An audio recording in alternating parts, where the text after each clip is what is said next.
Welcome to this week's meeting for the E-Club, Alaska-Yukon, District 5010. I am here in downtown Anchorage at Ship Creek.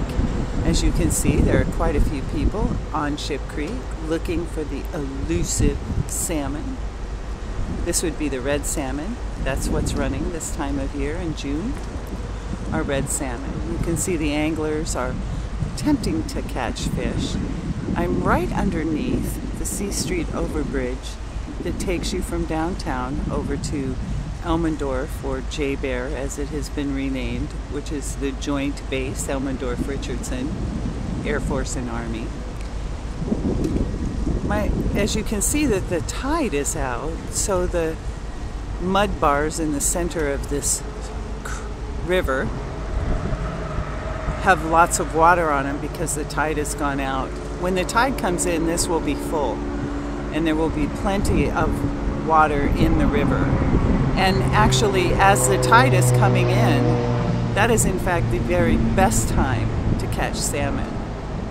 Now when the salmon come in and they run, they hit the fresh water and they no longer eat food. They're in their spawning mode and they're just trying to get to where they spawn so they can have their babies, and they stop eating.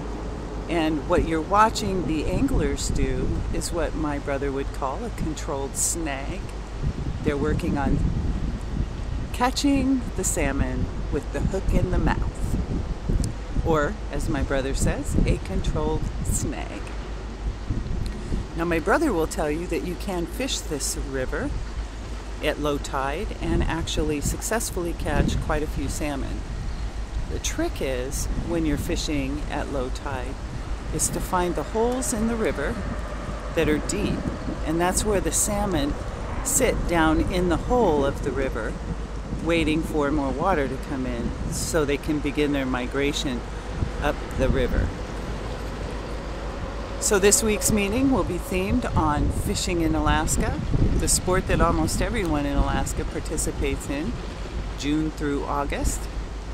And almost everyone is hunting for that elusive salmon. I'll talk to you soon.